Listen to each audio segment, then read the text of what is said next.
¿Qué es el trasplante de precursores hematopoyéticos? TPH se llama en español, ¿no es cierto? Esas son las siglas en español mundiales. Cuando hablamos de TPH, hablamos de trasplante de progenitores hematopoyéticos.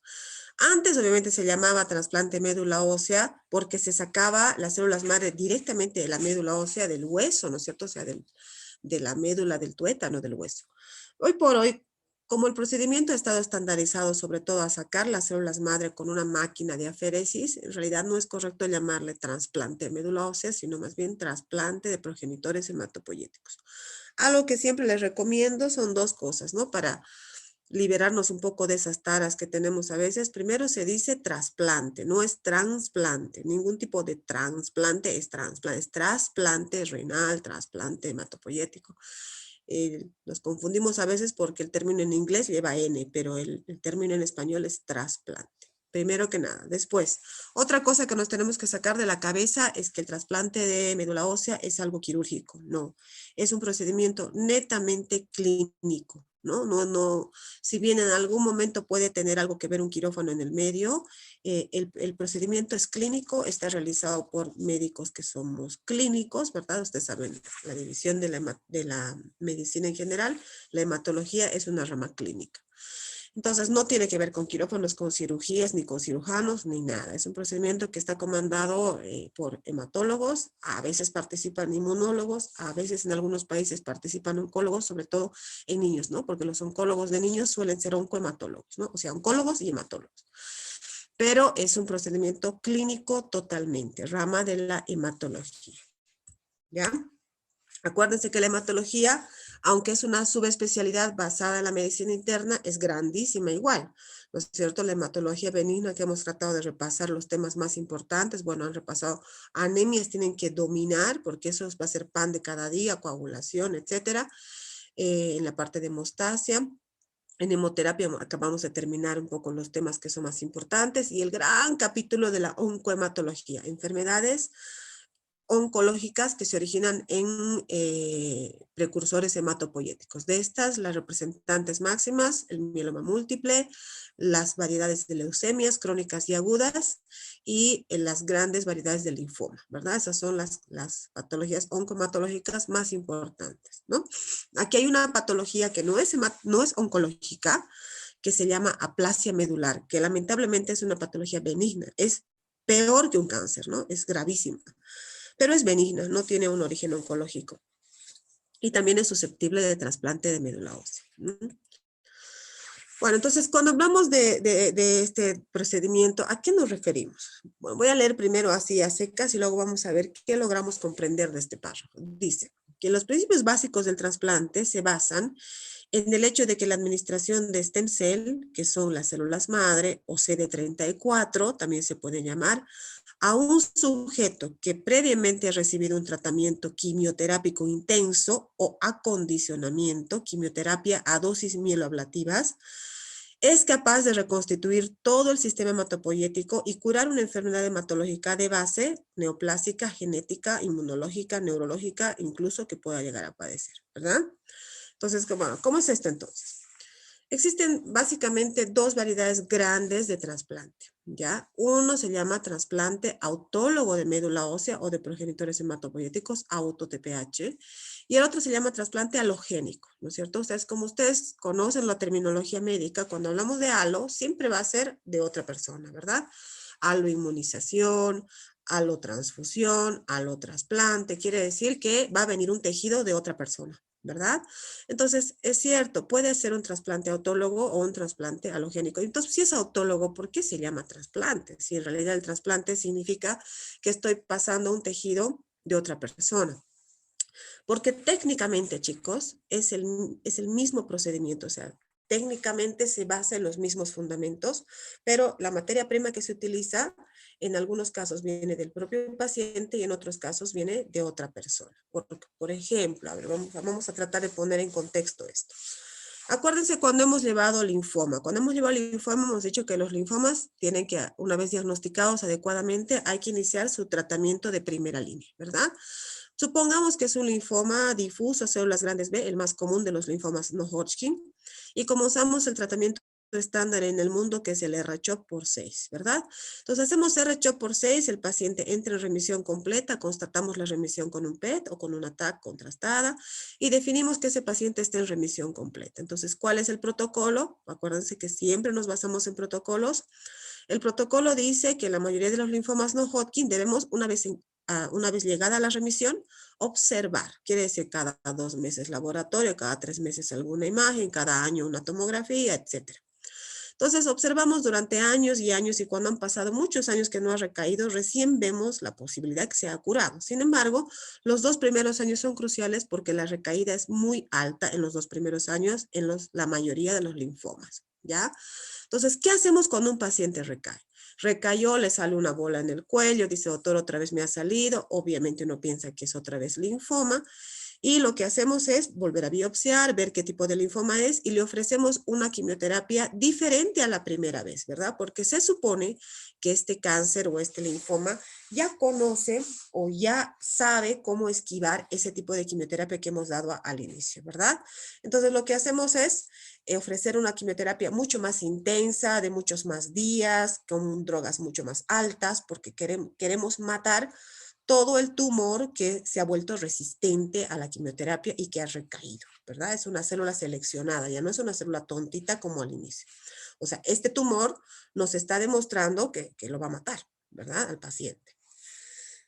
Bueno, uno con esa segunda esquema de quimioterapia que puede ser X, R-CHOP, R-DAP, R-ICE, o sea, hay un montón de esquemas diferentes, perdón, R-CHOP no, R-DAP, R-ICE, hay un montón de esquemas que son diferentes al R-CHOP de más intensidad, ¿verdad? Logramos nuevamente meterlo en remisión al paciente. Hacemos nuevamente una tomografía, otra vez se ha ido, el paciente feliz, ya no tiene más bolitas, nada, bien. ¿Qué nos dice la lógica? Sin saber nada de medicina, ustedes se pueden imaginar que va a volver a recaer, ¿verdad? Porque si ya una vez nos ha demostrado que esa cepa sabe esquivar la quimio, entonces es muy probable que vuelva a recaer después de un tiempo de terminar la segunda línea de tratamiento. Entonces, por esa lógica, lo que nosotros queremos es darle un esquema de quimioterapia tan alto, tan malo, tan tóxico, tan feo, que mate a todas las células de linfoma que están circulando microscópicamente, que no la podemos ver a través de una tomografía o de un PET, pero que sabemos que están ahí y que pueden ocasionar que el paciente recaiga una tercera vez. Entonces queremos matar esas células, queremos una quimio maldita, ¿verdad? Pero ¿qué es lo que pasa con las quimios malditas? Que van a matar el tumor, pero por delante se lo van a llevar al paciente, porque la toxicidad lo va a matar, ¿verdad?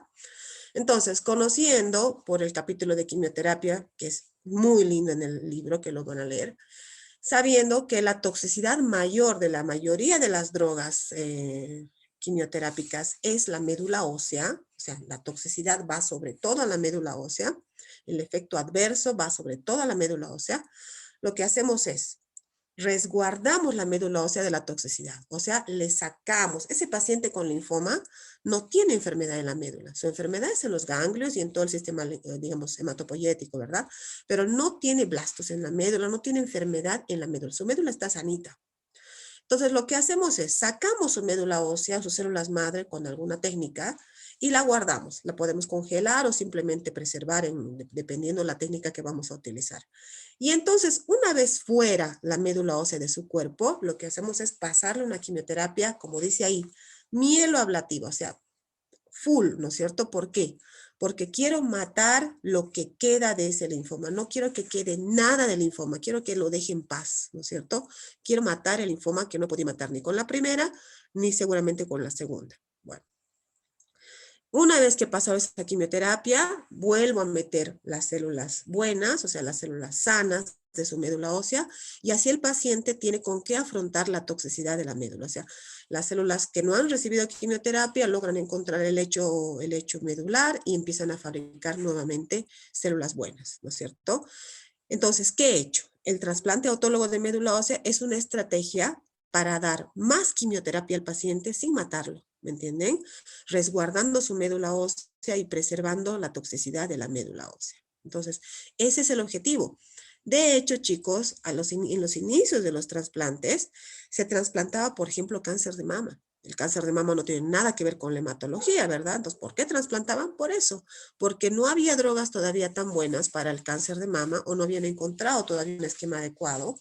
Entonces veían que el trasplante era una oportunidad de darle más quimioterapia sin matar a la paciente, ¿verdad? Entonces, asimismo, para algunos tumores sólidos, sobre todo en niños, neuroblastomas, tumor de Ewing, todavía el trasplante autólogo es una estrategia para cánceres sólidos, ¿no es cierto? Pero se ha perpetuado como tratamiento en mieloma múltiple y en linfoma, sobre todo.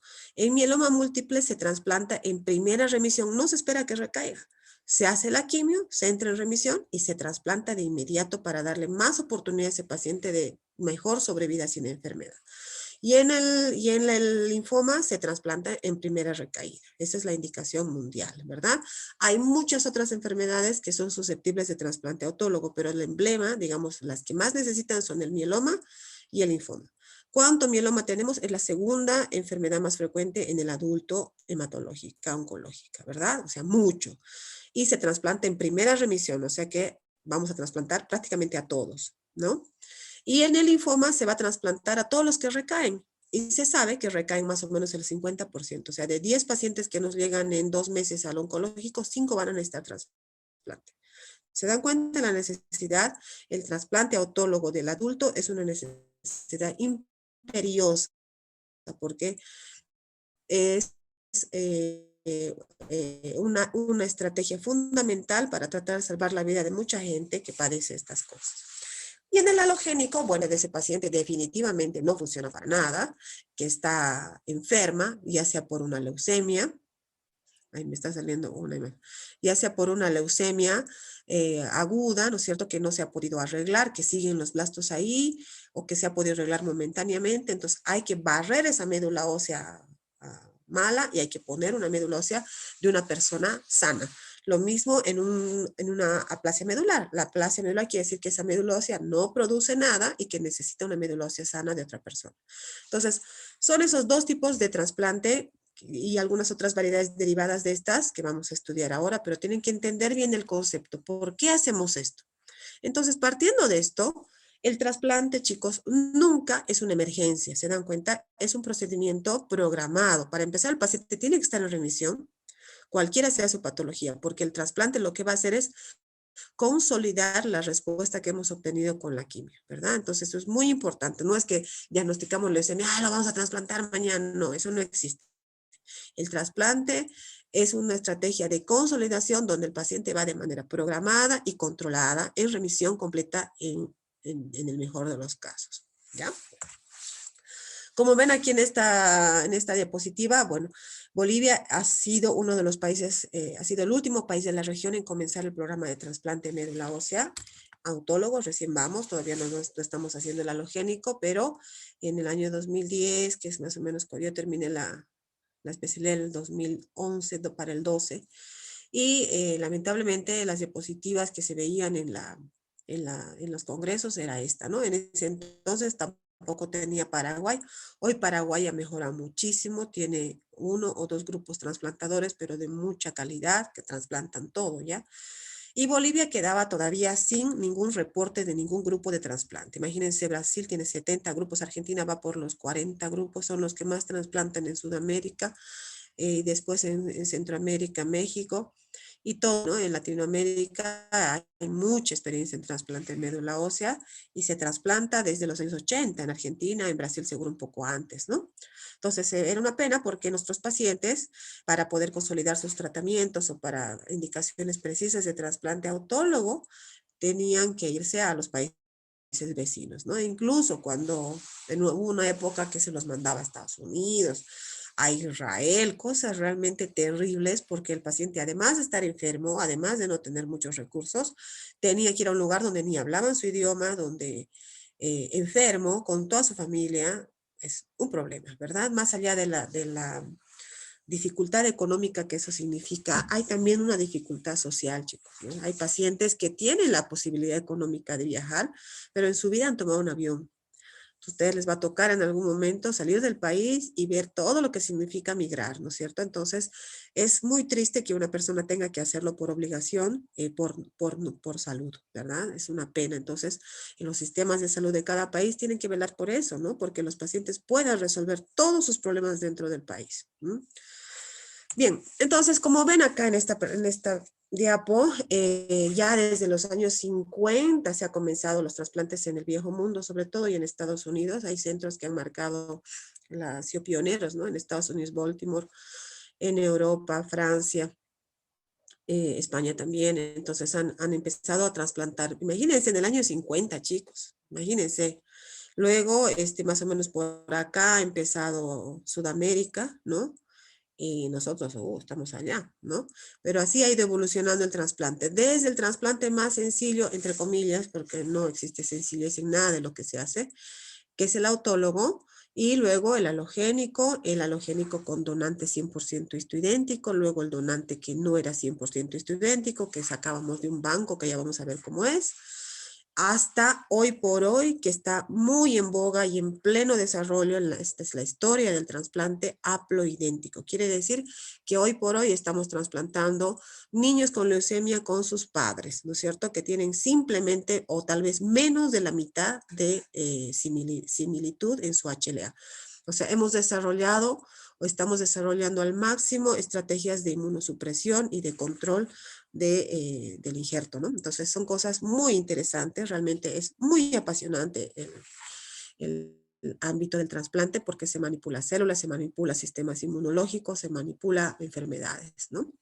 Es muy lindo, la verdad. Entonces, como ven ahí, ¿qué enfermedades se trasplantan más? En halogénico, por mucho las leucemias, ¿verdad? La leucemia linfoide aguda, la leucemia mieloide aguda, son las que más se trasplantan, ¿no?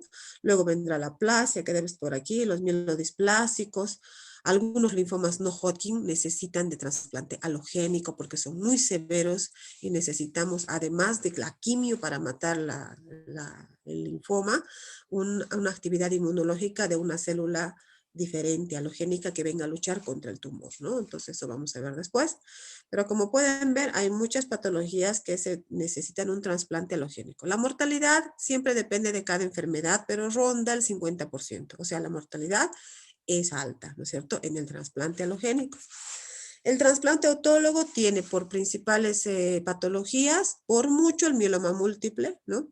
Hemopatías monoclonales, el linfoma, perdón chicos, el linfoma no Hodgkin y el linfoma Hodgkin, ¿verdad? Y luego hay otras, muchas patologías que pueden ser, miren, sigue la mama aquí, ¿no? Que puede ser susceptibles de trasplante autólogo. En un trasplante autólogo se imaginarán que la inmunidad, manejar la inmunidad es mucho más sencillo porque es el mismo tejido del paciente, no hay nada que reconocer, lo único que tenemos que lograr es que llegue al lecho y empiece a producir antes de que el paciente se muera por una infección, por aplasia, ¿verdad?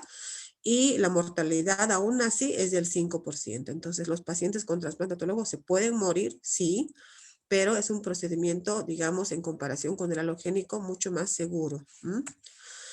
Entonces, ya sea halogénico o autólogo, ¿cuáles son las etapas de todo trasplante? Todo trasplante tiene una etapa de acondicionamiento. El acondicionamiento quiere decir la quimioterapia que le voy a dar para matar ese determinado cáncer, ¿verdad? Puede ser quimioterapia sola, puede ser inmunoterapia, puede haber timoglobulina, puede haber radioterapia, inclusive cualquier estrategia que yo considere que va a ser el último batacazo al tumor, que quiero matarlo con eso, ¿verdad? Se supone que antes del acondicionamiento, si es autólogo, le he sacado las células antes, ¿verdad? Con una estrategia de extracción. Y si es un halogénico, bueno, sacaré las células el día que le tenga que infundir, que es el día 0, ¿no es cierto? El mismo día citaré al donante y le sacaré las células. Entonces, hay una etapa de acondicionamiento, todo lo que es acondicionamiento se llama, o todo lo que es antes del día del trasplante mismo, se denomina día -1, -2, -3, -4, y hay un gran día 0. El día 0 es el día de la infusión de las células madre, ¿ya? Este día voy a descongelar las células autólogas o finalmente voy a llamar al donante halogénico para donar ese día las células, ¿verdad? Después de eso, gracias a la quimio, viene un periodo de aplasia muy intenso. Cuando hablamos de aplasia en hematología, hablamos de 0 glóbulos blancos, 0 plaquetas y muy pocos glóbulos rojos. En esa etapa de aplasia, el paciente va a permanecer muchos días y va a depender de cuántos días le toma recuperar su celularidad para pensar si se va a morir o no se va a morir, ¿verdad? Cuando es un trasplante autólogo, el tiempo promedio en que las células logran llegar al hueso y empezar a producir ronda entre 7 a 12, 15 días, ¿no es cierto?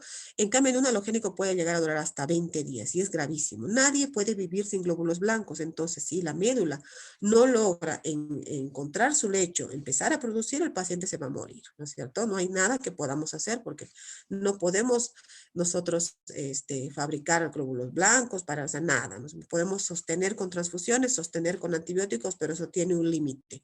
Si la médula ósea no logra entrar al estroma y empezar a producir, no lo va a lograr, ¿ya? En promedio, un trasplante puede llegar a durar un mes, ¿no es cierto? El autólogo tal vez menos, pero un halogénico, por ejemplo, en promedio dura un mes. Y es un mes muy pesado porque en ese mes ese paciente tiene que estar aislado en un lugar del hospital que tiene posibilidades de menor riesgo de infecciones, ¿no? Un aislamiento inverso, un aislamiento especializado, ¿ya? Volviendo otra vez al tipo de donante, ya les he hablado a qué se refiere halogénico. Y aquí, ¿qué hay que decir? Hay que decir que es un sujeto HLA idéntico, hermano o donante voluntario. Bueno, ahí vamos a hacer una pequeña parada. Sabemos que es halogénico, que es de otra persona. Pero también sabemos que el trasplante de médula ósea tiene que tener 100% de compatibilidad HLA. Y eso es grave, ¿no? Les doy un ejemplo. El HLA, ustedes saben que se hereda en bloque. En el cromosoma 6 uno hereda en bloque, el del papá y de la mamá. Teóricamente más o menos un 50%. Las únicas personas que pueden heredar lo mismo que nosotros son los hermanos, chicos, ¿no? Ni los papás, ni los hijos, ni los primos, ni nadie tiene la posibilidad de ser exactamente igual a nosotros, ¿no es cierto? Acuérdense de la ley mendeliana, ¿se acuerdan de los conejitos blanco y negro? Se sabe que un 25% de nuestros hermanos tiene la posibilidad de ser exactamente igual HLA hablando, o sea, en el sistema de histocompatibilidad de los tejidos, no fenotípicamente, ¿no? Sino en el sistema de histocompatibilidad. Porque heredamos en bloque, en cromosomas, el bloque del papá y de la mamá. Entonces, la opción más grande que tengo de tener un donante 100% idéntico es entre los hermanos, ¿verdad? Si no está entre mis hermanos, no hay más, ¿no? Y debe ser del 100%. Entonces, imagínense que para un trasplante de riñón, por ejemplo, de los 12 haplotipos que tiene el HLA, o bueno, de los, claro, 6 haplotipos que tiene el HLA, basta con que sea uno de ellos parecido, ya está, puedo trasplantar riñón. El trasplante de corazón casi no necesita ninguna compatibilidad, es más la dificultad técnica que la dificultad de inmunosupresión de rechazo. El de córnea, nada, la córnea cualquiera me pueden poner, no necesita. Pero el trasplante de médula ósea es el que necesita 100% de histocompatibilidad para que pueda ser exitoso. Entonces, se imaginarán que muchos pacientes, aunque tengan hermanos, dentro de sus hermanos no logran encontrar uno que sea 100%. Entonces, ¿qué hacen cuando eso sucede? Cuando eso sucede, tienen que acudir a un banco de sangre a un banco de médulas óseas, ¿no es cierto? Un banco de células madre. El banco de células madre no es real, chicos, es un banco virtual. ¿Cómo sucede esto? Bueno, acuérdense que esto viene evolucionando desde los años 50, no es que se ha creado de la noche a la mañana. Entonces, ¿qué es lo que hacemos? En los países donde el trasplante está desarrollado, me refiero a todos los trasplantes, existe una entidad que regula los trasplantes, ¿verdad? En la Argentina, por ejemplo, esa entidad se llama INCUCAI. Es el regulador de toda la actividad de trasplante, de todos los tipos de trasplante en la Argentina. Entonces, ¿qué hace el INCUCAI? El INCUCAI está registrado a su vez en una red mundial de trasplantes.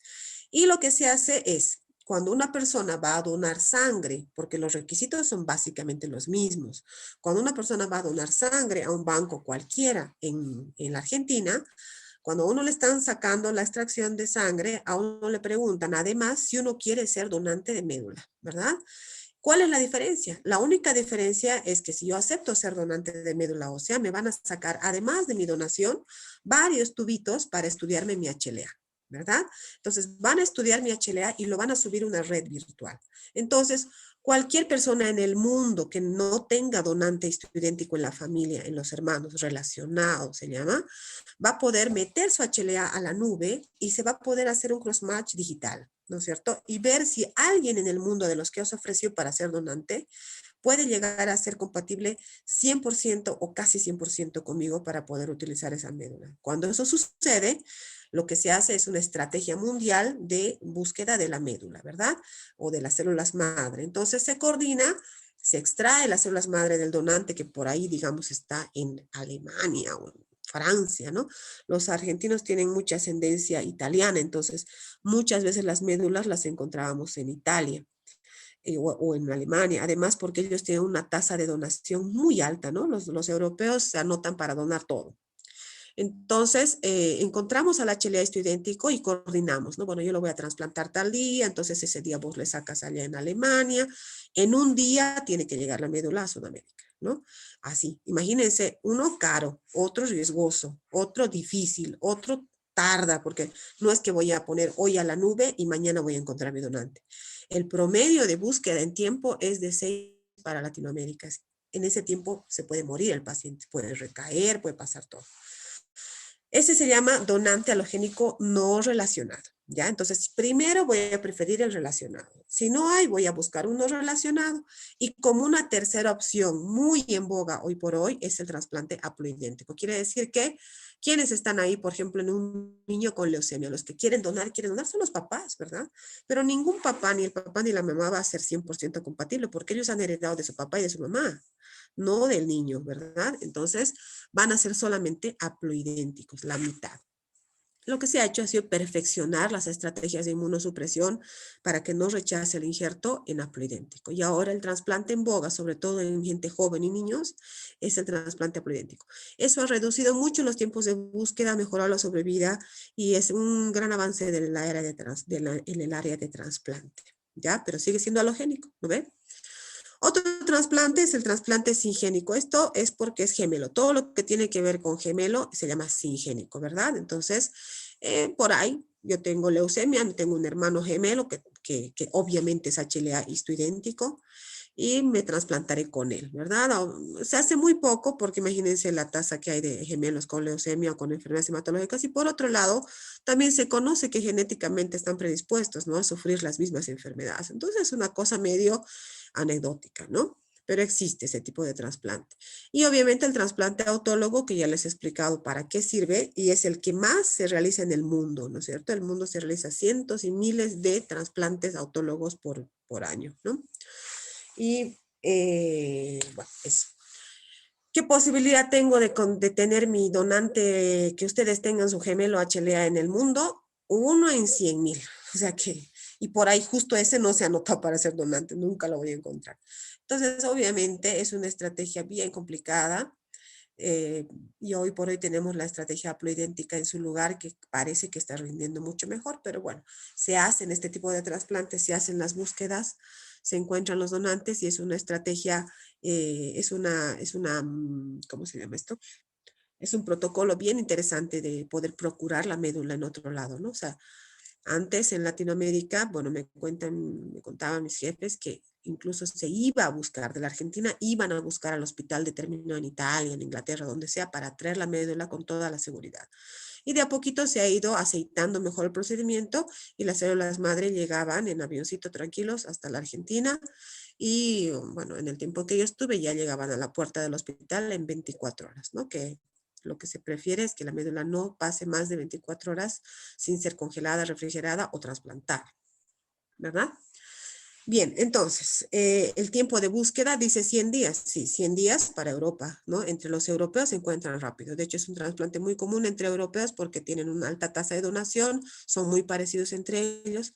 Pero si nosotros, por ejemplo, quisiéramos buscar un donante como bolivianos, un donante idéntico en Europa, no lo encontraríamos porque tenemos una genética muy diferente, ¿no? Entonces, si nosotros mismos no nos donamos entre nosotros, sería muy difícil, ¿verdad? Bien. Entonces, el acondicionamiento, no voy a entrar en mucho detalle, solamente ustedes tienen que saber que es esta quimioterapia intensa que le doy. ¿Con qué objetivo? Antes del trasplante. Con el objetivo de erradicar el clon maligno, obviamente, y también corregir, conseguir inmunosupresión en el receptor para aceptar la nueva médula. Como les he dicho, este acondicionamiento puede ser quimioterapia pura, puede ser inmunoterapia, puede ser radioterapia, puede ser una combinación de todo. La idea es acondicionar a ese paciente para matar al tumor y recibir una médula nueva o su misma médula, pero ya con el tumor atacado, ¿verdad? Este es más o menos un protocolo de trasplante. Aquí en Cochabamba lo hacemos exactamente de la misma manera. Ahí existe un día cero donde se va a realizar el trasplante y todos los días anteriores se pone algo, ¿no? Quimioterapia, aquí dice radiación corporal total, se colocan catéteres, todo lo que hay que hacer para acondicionar al paciente. Y después del trasplante vienen muchos días de aplasia donde ayudamos con un poco de factores de crecimiento de colonias como es el filgrastim, pero más no podemos hacer. Tenemos que esperar que la médula haga su trabajo, ¿no? Que eso es desesperante. Bien. ¿De dónde se pueden obtener las células madres? Se pueden obtener antes, como les he contado, básicamente de la médula ósea, del hueso, del hueso de la cadera, que es el hueso más grande, con más producción, digamos, se saca, ¿no es cierto? Y se consigue de ahí físicamente. Con el tiempo se ha evolucionado en técnicas. Acuérdense que cuando hemos hablado de transfusión de bancos de sangre, hemos hablado de una máquina que nos puede seleccionar qué célula queremos sacar del cuerpo, ¿no? Mientras circula en la sangre se puede sacar. Entonces, ¿qué hacemos? Sacamos de la sangre periférica por aféresis, ¿no? Y la otra es clásica ya, el trasplante ha nacido así, ha nacido con cordones, ¿no? Del cordón umbilical que tiene restos de células, no solo stem cell, tiene todo tipo de potenciales, ¿no? Células madre verdaderas. Entonces, el método más común, más popular hoy por hoy, les diría que 99% de los trasplantes se realizan con este método, es la aféresis, ¿ya? Cuando se trata de un trasplante halogénico, se imaginarán que se cita donde sea que esté el donante el mismo día, ¿no? Y se le saca las células madre el mismo día y el mismo día, que va a ser el día cero del paciente, llega a donde tiene que llegar y es trasplantado. Entonces ahí no hay ninguna otra técnica más que analizar. En cambio, en el autólogo, ¿qué hacemos? Por ejemplo, este chico es un chico que tuvo un linfoma en Córdoba, hizo quimioterapia, recayó, ¿no es cierto? Y después hizo segunda quimioterapia, entró en remisión y se lo tiene que consolidar con un trasplante autólogo de médula ósea. Entonces, ustedes se dirán, preguntarán, pero si las células madre no están en la sangre, que yo sepa en la sangre están blancos, rojos, plaquetas, neutrófilos, linfocitos, pero no hay células madre, ¿verdad? Es cierto. Entonces, ¿qué hacemos? Ayudados con estimulantes de proliferación de granulocitos y de monocitos o de mononucleares, hacemos que la médula ósea produzca tantas células mononucleares que salga a la sangre periférica. O sea, estimulamos tanto a la médula ósea que las células madre en un momento van a circular en la sangre periférica. Lo hacemos a propósito, 4 días antes, ¿verdad? O 5 días antes. Entonces, de esa manera le podemos sacar el día indicado las células madre de su cuerpo, ¿no es cierto? Como con la misma técnica que sacamos plaquetas para donación, con la misma, ayudado por máquinas que tienen ciertas características. Esta máquina es una máquina Cova Spectra, es una máquina clásica de trasplante que ya ha pasado a una generación pasada porque ahora ya tenemos a la Optia Spectra. Esto es así como los autos, ¿no? Este es el Mercedes de los autos, el BMW de los autos. Esta es la máquina Optia Spectra. ¿Qué es lo que tiene esta máquina? Primero, tiene bombas para sacar toda la sangre que necesitamos, hacerla centrifugar y además tiene visores, ¿no es cierto? Tiene cámaras de muy alta tecnología adentro en la centrífuga. Entonces, logra decirme, mira, a mí me parece que las células madre están aquí, en este lugar. Acuérdense de esa imagen de centrifugación. Glóbulos rojos, capa leucoplaquetaria, plasma, ¿verdad? Entonces, dentro de la capa leucoplaquetaria vamos a encontrar a las células madre cuando están en la sangre periférica. Entonces, me dice, creo que está aquí, creo que está allá, y el hematólogo experto en aféresis tiene que decir, estoy de acuerdo contigo, no, yo lo voy a subir un poquito, lo voy a bajar un poquito, y es un poco el juego con la máquina y el experto, ¿ya? Aquí en este lugar es donde tiene las cámaras, donde tiene las centrífugas, y este es actualmente la máquina de aféresis con la que contamos acá en Cochabamba y que realizamos la extracción de células madre, que ahí estamos comenzando la extracción. Miren, está empezando a salir las células madre, obviamente mezcladas con un poco de plasma, obviamente mezcladas con un poco de glóbulos rojos, lo que también yo puedo modificar, menos glóbulos rojos, menos plasma. ¿Mm?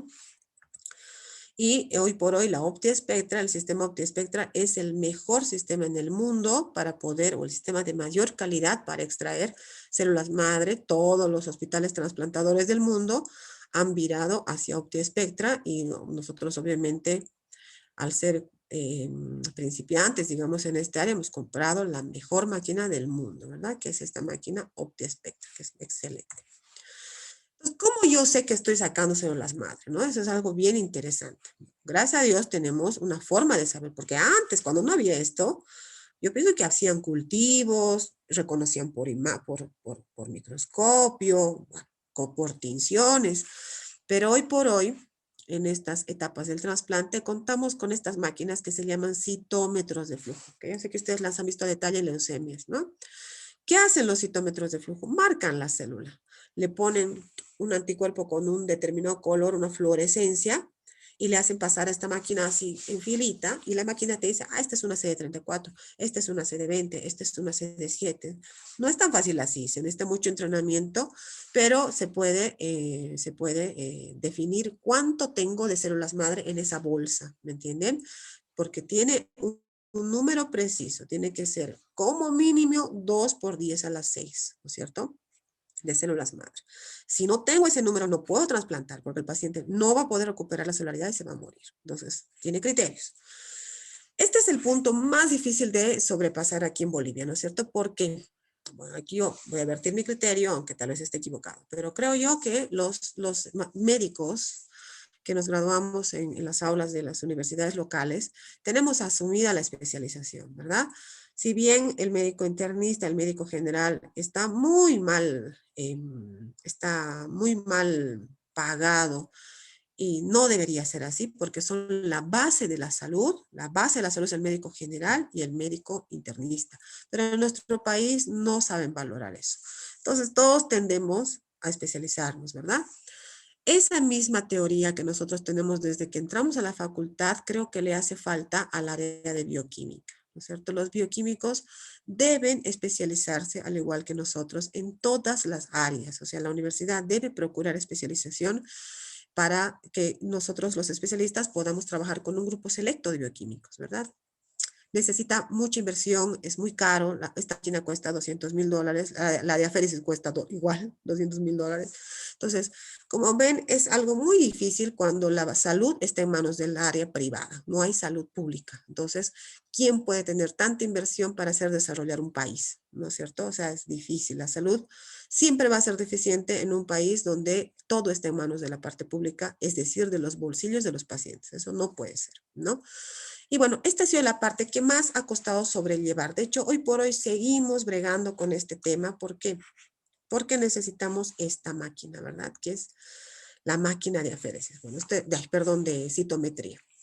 Ustedes tienen que saber que hoy por hoy, para poder hacer diagnóstico en citometrías, tenemos un solo lugar en La Paz, que es la Universidad Mayor de San Andrés, que tiene apoyo italiano y nos logra hacer diagnósticos de leucemias y ese tipo de cosas, y también nos podría medir células madre.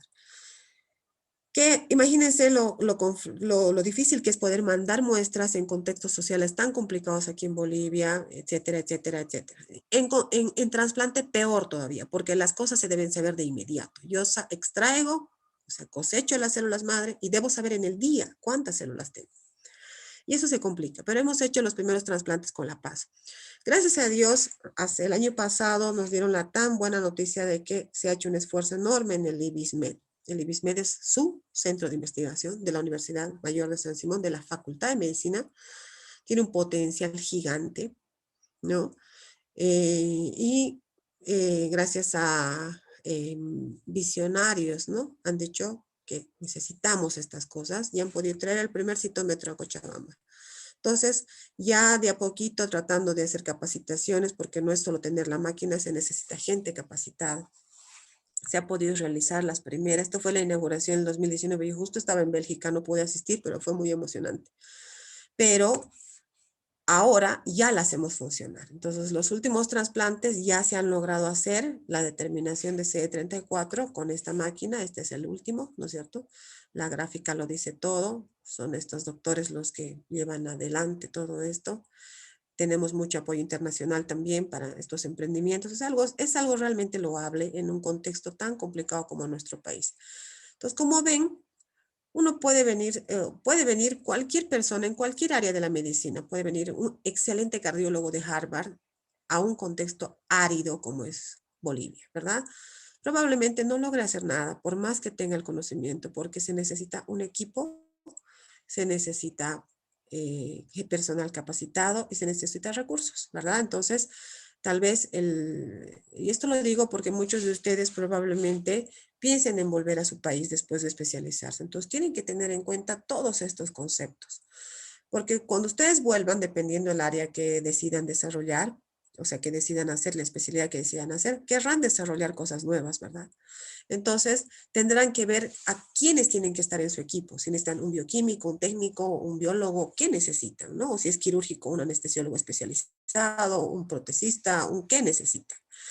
Porque ustedes van a tener que aprender todas esas áreas que no les corresponde para poder desarrollar un equipo acá en Bolivia. Es bien complicado, pero es bueno saber estas cosas cuando la idea de uno es volver a su país, ¿verdad? Porque a veces uno vuelve con la idea de que se va a unir a un grupo que ya están dando y no es tan así. A veces uno tiene que, sí o sí, sin quererlo, ser pionero de todas estas cosas, ¿no? Los equipos se forman así. Entonces, todo esto es importante que ustedes sepan que no es tan fácil, ¿no? Bueno, entonces, una vez que se han determinado la cantidad de células madre gracias a este estudio que es la citometría de flujo, que es como la inmunohistoquímica, pero en líquido, ¿no? Se ve el fenotipo, es congelar la médula hasta que el paciente requiera, hasta que el paciente entre a quimio, haga su acondicionamiento, ¿no? El autólogo se congela. No siempre, pero se congela la mayoría de las veces. Entonces se alicuota la médula ósea o las células madre, se acondiciona con algunos conservantes que son peligrosos, que hay que saberlos utilizar, podemos matar las células, y se congela, se sella, se pone en estos cassettes y se va congelando, ¿no es cierto? Esto es una máquina, un equipo como si fuera un microondas al revés, ¿no? En vez de subir la temperatura, baja rápidamente la temperatura para que luego esa unidad entre en heladeras de menos 80. Estas no son como las de plasma, son de menos 80 grados, ¿no? En menos 80 puedo congelar células madre o finalmente en tambores de nitrógeno líquido, donde congelo a menos 180 y puede durar toda la vida ahí congelado, ¿verdad? Pero son caros, hay que alimentarlos todo el tiempo porque el nitrógeno líquido es caro. Entonces, las heladeras de menos 80 están siendo cada vez más populares, ¿no? Ahí vean cómo se está congelando totalmente identificada una médula de un determinado paciente. Siempre se alicuota porque cada una de estas, y si pongo en una sola, puedo perder toda la muestra. Gravísimo, ¿no? Bueno, también necesitan, esta es nuestra área aquí en Cochabamba de manejo de células madre. Ahí me sale la cosa. Entonces, aquí en estos lugares voy a manipular las células madre bajo cámaras de flujo laminar. Aquí están las cámaras de flujo laminar. Y también tenemos nuestra heladera de menos 80, donde se puede hacer las congelaciones, ¿no es cierto? O sea, hay que tratar de cumplir todos los estándares internacionales porque esto no es ningún chiste, ¿verdad? Bueno, finalmente llega el día cero, el día que tengo que trasplantar las células, ya sea autólogo o ya sea alogénico, ¿verdad? Ese día se sacan las células de la congelación y se descongela baño María, cual si fuera un plasma, ¿verdad? Controlado. Y se lleva al área de trasplante. El área de trasplante tiene algunas particularidades, porque acuérdense que aquí adentro va a estar un paciente sin defensas y presa de cualquier germen. Entonces, yo puedo protegerlo deliberadamente de algunos gérmenes gracias a estas áreas y hay gérmenes de los que no lo voy a poder proteger, porque todos tenemos gérmenes con nosotros. Uno de cualquiera de nuestros gérmenes de la boca, de lo que sea, se lo puede comer al paciente, porque está en aplasia, ¿verdad? Pero estas áreas, ya después les voy a explicar más o menos cómo son, ¿ya? Entonces, otra forma de sacar las células madre, un poquito más antiguacha, es sacar directamente de la médula ósea, ¿ya? Se prefiere este método, por ejemplo, en aplasia medular. ¿Y qué se hace en ese caso? Se saca de la cresta ilíaca a dos manos, sacamos médula ósea, hasta cumplir con todo el requerimiento. Se pariniza, se filtra, se pesa, se congela, todo normal, pero se saca de la médula ósea. Miren acá cómo sale esa cantidad gigantesca que tiene que ser por kilo del paciente, ¿no? Entonces, ahí sí usamos quirófano. Es el único contexto que utilizamos un quirófano, ¿no? Para dormir al pacientito. Pero nada más, estamos en un quirófano. Es el único contexto en el que necesito quirófano, después no necesito. Y cada vez se hace menos el trasplante de directamente médula ósea. Entonces, bueno, el área de donde el paciente se va a encontrar tiene muchas particularidades. Entre las más grandes, por ejemplo, debe tener un filtro especial que se llama filtro EPA. Quiere decir un filtro, en sus siglas de inglés, de alta calidad para purificación de partículas. O sea, es como un aire acondicionado, pongámosle, que hace dar vueltas el aire muchas veces por minuto y filtra partículas potencialmente patógenas. Y también le da una presión positiva al ambiente. Quiere decir, cuando yo entro a un lugar que tiene filtro EPA, me va a botar el aire, no me va a dejar abrir la puerta fácilmente, me lo va a botar porque está con filtro positivo, ¿verdad? Con presión positiva. Debe tener 2 puertas, no se puede ingresar directo a esa área, debe tener 2 puertas con un área intermedia, en una parte de cambiarse, es un área un poco intermedia de limpieza, ¿verdad? Nunca pueden estar las 2 puertas abiertas, no tiene ventanas, o sea, tiene ventanas ficticias que no se abren al exterior, está todo sellado, y debe tener un personal de enfermería propio porque no debe entrar y salir nadie. Todos deben estar ahí adentro para un turno determinado y no entrar de más ni de menos, ¿verdad? Todo se hace ahí dentro. El paciente está recómodo. El que se incomoda es el que entra, ¿me entienden? Esto es algo que es diferente a cómo se ve en las películas. Yo me acuerdo que alguna vez vi una película que se trasplantaba un niño y el pobre niño estaba en una sola pieza, en una sola cama a los 30 días, me imagino, porque el filtro era tan chiquitito que solamente le tomaba a él. Esa era la famosa burbuja, ¿se acuerdan? Bueno, ustedes son más jóvenes, yo veía todavía películas raras. Entonces, eso ya no es así. Miren, nosotros podemos poner el filtro a todo un edificio, la cosa que tiene plata, ¿no? Porque es caro. Pero la idea es que este paciente pobre que va a estar ahí aislado tanto tiempo tenga comodidad y los demás seamos los que tengamos que, la familia, todo, tener los cuidados respectivos, ¿ya?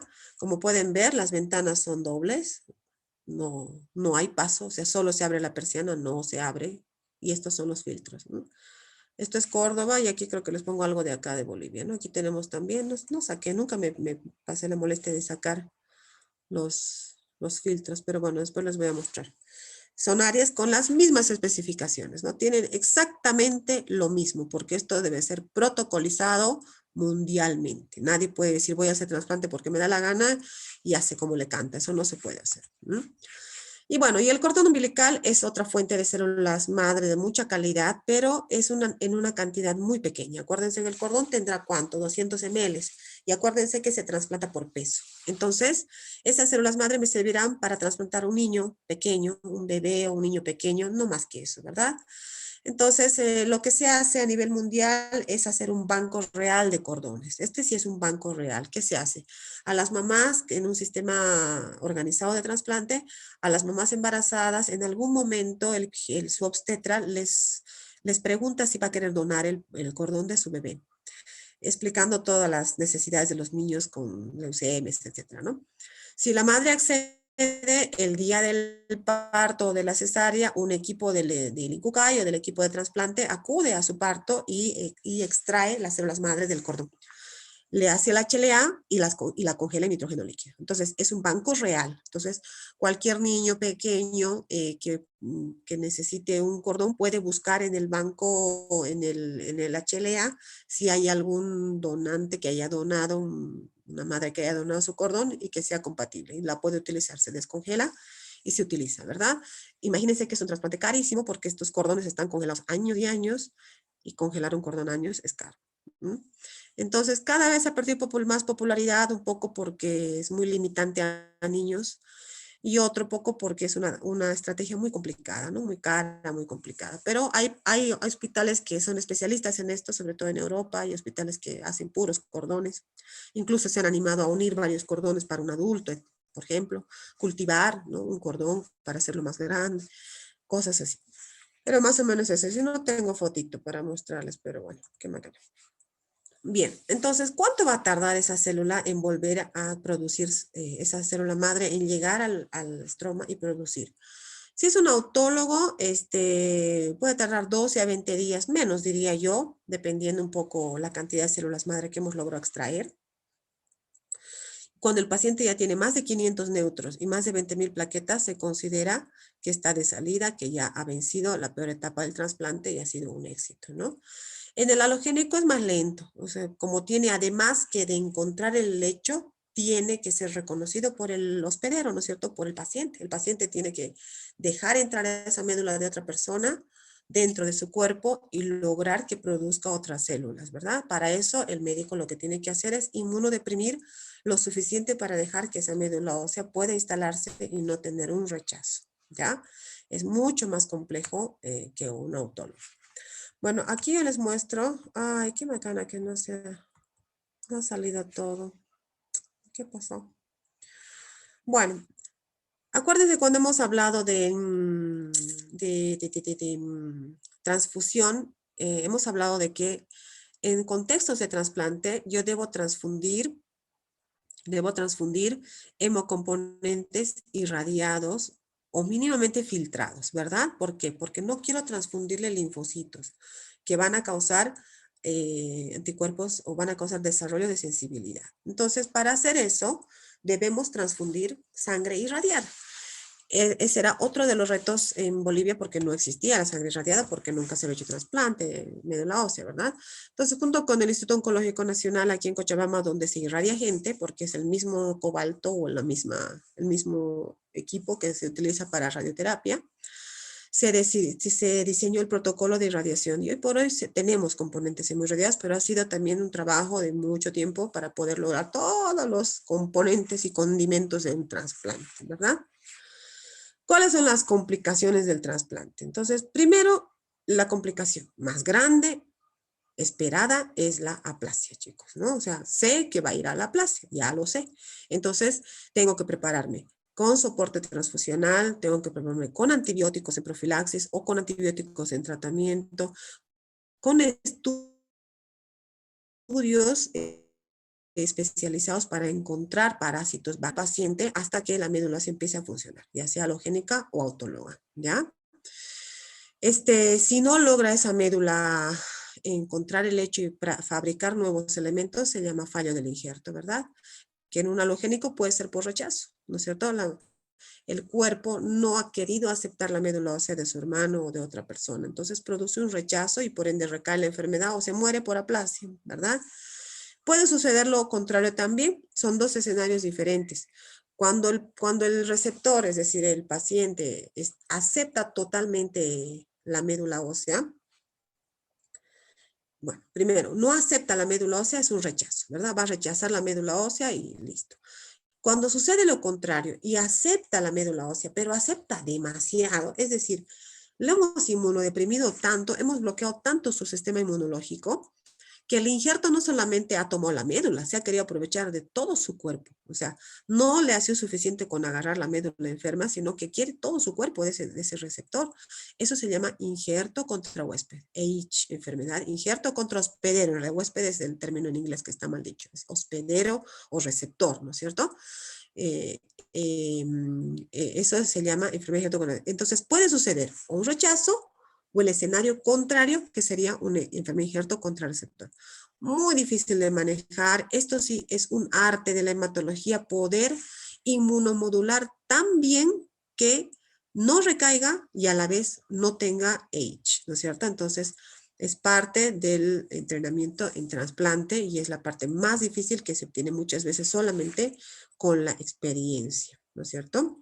El EIDS, ¿cómo se manifiesta? La forma más común es por lesiones en la piel. Lo primero que ataca, quiere la médula, toma la médula y el injerto quiere la piel, quiere el intestino, quiere todo. Entonces, la mayoría de los pacientes comienzan con lesiones en la piel, como grandes quemados y diarreas, ¿no? Incoercibles. Entonces ya sabemos que tiene un EIDS. Entonces lo que hay que hacer es bajar la inmunidad para que ese receptor se pueda defender y pueda rechazar un poco la médula. Es un juego muy interesante y muy riesgoso también. Por eso la mortalidad es alta, ¿ya? Miren todas estas enfermedades que se pueden transplantar, pero ustedes ya saben el estándar, ¿verdad? En autólogo, lo que se trasplanta en primera línea es el mieloma múltiple. No espero a que recaiga. El mejor tratamiento es quimio más trasplante. Autólogo, ¿no? El linfoma, espero a que recaiga, se trasplanta en primera recaída, es decir, en segunda remisión, como consolidación. Entonces, mucha gente adulta va a necesitar trasplante autólogo. En el trasplante alogénico, la indicación más común son las leucemias que no se pueden controlar fácilmente, se controla un poco y se lo trasplanta, ¿verdad? Entonces, la evolución de un equipo de trasplante debe ser, por lógica, que ustedes ya deben estar pensando, por lógica, debe ser desarrollar trasplante autólogo en adulto, luego trasplante autólogo en niño, luego trasplante alogénico en adulto, luego trasplante alogénico en niño. Esa sería un poco la, digamos, la lógica de un desarrollo de un equipo de trasplante, es lo que uno pretende hacer. Bueno, pero ustedes ven que en algunos países como el nuestro, por ejemplo, se pretende a nivel público iniciar los trasplantes con trasplante halogénico en niños. O sea, no tiene lógica, ¿no es cierto? Uno, que los que más necesitan trasplante no son los niños, son los adultos con estas dos patologías. El trasplante en niños se utiliza en leucemias que recaen o leucemias que no remiten con quimioterapia. Se sabe que la leucemia en niños más común es la LLAB común, así lo dice su nombre, y tiene una tasa de remisión en países de primer mundo de hasta el 90%, chicos. O sea, de 10 niños con leucemia, 9 se van a curar si hago bien la quimio. Entonces, ¿qué debo fortificar en un país, en un sistema público? Debo fortificar la quimio, ¿no es cierto? Si la mamá se lo lleva a su pueblo después del primer ciclo y en su pueblo se enferma con diarrea porque no tiene agua, eso tengo que solucionar. Tengo que hacer que la mamá se quede en un hotel frente al hospital y pueda ser controlada por el hematólogo pediatra y poder salvar a ese niño, porque el 90% se cura con quimio. Van a ir a trasplante ese 10% que no remite. Entonces, es un poco o sea, la falta de conocimiento a veces nos hace realizar programas de salud costosísimos sin sentido, ¿verdad? Porque, por ejemplo, en La Paz se ha construido un pediátrico con el área de trasplante para niños, se ha equipado, que está bien, todo desarrollo es bueno, ¿no? Se ha equipado porque se pretende iniciar con trasplante halogénico en niños, lo cual es medio una locura, ¿no? Pero bueno, es, digamos, algunas de las falencias de la política y la gente que llega a cargos de decisión. Por eso ustedes tienen que ser gente que, si va a ocupar cargos de decisión, sea gente bien formada, ¿no es cierto? Que pueda tener, por más que no sea tu especialidad, la capacidad de educarte, de informarte, de leer y de saber qué es lo mejor para un pueblo, ¿no? Estamos hablando de cargos importantes. Nosotros somos simples médicos a cargo de uno o dos pacientes. Ellos son gente a cargo de todo un pueblo, de una salud. Bueno, y eso más o menos es ver, bueno, ahora finalmente ya tenemos pues un grupito, ¿no ve? Entonces, por fin, porque hemos empezado a hacer el 2019, el 2017, pero no se cambió el 2018 y por fin el 2019, en el Congreso de Trasplante y de Hematología Mundial, ya se puede ver a Bolivia con un grupo de trasplante, con un reporte de un equipo de trasplante en un centro, ¿no?, de trasplante. Ya reportamos a las entes más importantes, o sea, a los entes que rigen el trasplante en el mundo, ¿no? La Sociedad Europea de Trasplante, la Sociedad Mundial de Trasplante y la Sociedad Latinoamericana de Trasplante. Con total seriedad y responsabilidad se debe informar cada uno de los trasplantes que se realizan, ¿no? Y ya tenemos una pequeña estadística, miren ahí, al último estamos, ¿no? Tampoco estamos tan mal, mira, Ecuador también tiene un solo grupo de trasplante, y así, ¿no? Un poco queriendo crecer en complejidad, ¿no? O sea, empezar a trasplantar halogénico, empezar a trasplantar niños, que es lo que necesitamos hacerlo a la brevedad para no seguir mandando guaguas afuera, ¿verdad? Entonces, esa es un poco la evolución del trasplante. Este es un poco el equipo que tenemos. Que lo que ustedes tienen que saber es que en medicina se debe conformar equipos, chicos. Se debe conformar equipos. No podemos trabajar solos. Eso es inviable. Nunca, lo único que vamos a lograr trabajando solos es hacernos plata. Eso sí, tal vez en un consultorio a full, pues, trabajando de día y noche con pacientes simples, uno puede hacerse dinero, pero eso no es el objetivo, ¿no es cierto? El objetivo es mejorar la salud de un país, de una región, de un lugar donde tú estás. Y para eso sí o sí necesitas de gente, más valioso que los 10 citómetros, que los aféresis, que las salas con aire, todo eso. más costoso, más valioso, que toma más tiempo, es el equipo humano. Entonces hay que fortalecer enfermería, bioquímica, biología, en nuestro caso, ¿no es cierto? Hematología, los médicos que participan con nosotros, infectólogos, neumólogos, residentes, todo tiene que fortalecerse con esto. Tiene que ser un gran equipo para poder, qué sé yo, afrontar un desafío tan grande en un país donde nunca se ha hecho. Imagínense el primer paciente que hemos trasplantado. De hecho, nunca han hecho esto en Bolivia. O sea, si bien todos vienen con un bagaje todos venimos con una carga de conocimiento, de formación, o otra cosa es pues hacerlo por primera vez en un país, ¿no?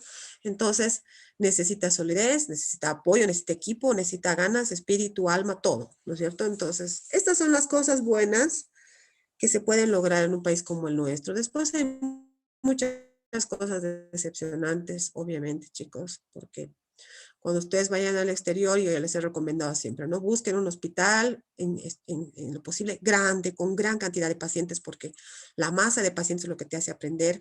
Un hospital que de preferencia tenga protocolos de investigación, quiere decir que hagan mucha investigación, que aprendan a hacer trials de alto vuelo, ¿no?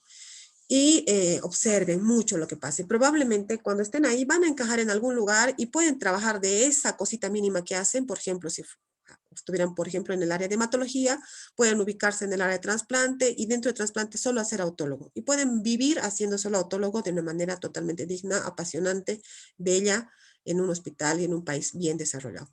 En nuestro país eso no va a suceder, ¿me entienden? Porque van a volver y van a tener que saber hacer desde la A a la Z todo lo que corresponde en su especialidad. Entonces, cuando ustedes vayan a formarse afuera, ya piensen en qué quieren hacer. ¿Quieren quedarse ahí donde están o quieren volver? Porque el enfoque es muy diferente, muy diferente. Es más, en países muy desarrollados, en algún momento de la especialidad tienes que decidir si vas a hacer solo investigación o vas a hacer asistencia, ¿verdad? Clínica. ¿Te gusta ver a pacientes o quieres hacer solo investigación? Hasta ese punto puedes llegar y no ver nunca más pacientes, ¿no? Pero si van a volver, eso no va a pasar, van a tener que hacer investigación, esto, lavar, planchar, sacar al perro, apagar la luz, todo van a tener que hacer. Entonces, tienen que tener eso en mente, ¿no? Ahora, la gente que no tiene un peso para salir y que dice, yo no tengo ninguna posibilidad, perfecto, identifíquenlo de inmediato. Si ese es el concepto básico, dice, yo no tengo un peso para salir, no lo intenten, empiecen la especialidad acá de una vez en un hospital que tenga la mayor cantidad de pacientes en una especialidad básica. No es buena idea hacer aquí subespecialidades, ¿no es cierto? Hagan una especialidad de entrada, ¿no? Hagan una especialidad básica. Medicina interna, cirugía general, gineco o pediatría. Y después que hagan la básica, busquen la manera, si pueden, de salir para hacer una subespecialidad o si ojalá Dios mediante ya haya algo más desarrollado acá. Pero en Bolivia, que tenemos 10 millones de habitantes, no pretendan hacer una subespecialidad directamente. Eso es un error, porque necesitan primero la solidez de la medicina interna, de los 3 o 4 años que se van a chantar en el Viedma, en el Belga, en la Caja, en los Olivos, para poder atender y ver cómo es la medicina interna y de ahí escoger la subespecialidad y ya ir con un bagaje más importante. Entonces, ese es el consejo que les puedo dar para la gente que se va a quedar como yo, que yo he hecho la primera especialidad acá, yo no tenía ninguna posibilidad de salir. Entonces, rápidamente, sin perder tiempo, porque el tiempo es oro en medicina, entran a una especialidad, hagan la básica y luego la vida los va a llevar y van a encontrar 1000 oportunidades de salir. Y si tienen oportunidad de salir, si tienen un apoyo, háganlo en grande, busquen países muy desarrollados si es posible, para poder tener gran cantidad de pacientes. O países grandes, ¿no? Argentina, Brasil, muchos países tienen excelente medicina. Entonces, eso es otra cosa, chicos, también. Uno puede ser un bien estúpido Harvard, ¿no? Porque no crean que en Harvard no hay tontos. Hay también, ¿no ve? O puede venir de una escuela muy humilde, pero ser brillante, ¿no? Entonces, si bien obviamente no se pueden comparar los sistemas de educación, porque hay sistemas en los que sí o sí aprendes a la fuerza, tú puedes hacer tu propia educación porque ahora el mundo está globalizado. Lo que yo puedo ver en el Internet es lo mismo que puede ver un estudiante de cuarto año de Tokio, de Londres, de Francia. Es lo mismo. No hay diferencia ahí. Entonces, aprovechen esa globalización. Ya no hay fronteras ahora en el conocimiento. Bueno, otra cosa es, digamos, la formación en el hospital, pero uno puede hacer su futuro donde quiera con ganas, ¿no es cierto? Con ganas, con entusiasmo, con pasión, ¿verdad? Y bueno, ese es un poco el equipo de enfermería. Las enfermeras se han formado de cero y hoy por hoy se rozan con, esas son las guías que hemos escrito, los procedimientos que hemos escrito, todo totalmente protocolizado. Y hoy por hoy nuestras enfermeras se topan con el top de las enfermeras del mundo en trasplante, ¿no? Entonces han evolucionado muchísimo haciendo miles de cursos y es un poco el equipo nuestro. Y bueno, creo que eso es todo, chicos, que yo quería compartirles un poco de trasplante para que puedan conocer y en algún momento que tengan que opinar, opinen con un poco más de criterio, ¿verdad? Muy bien, llegó la hora de decir adiós. Hemos terminado, son libres. Nos vamos a ver en el examen.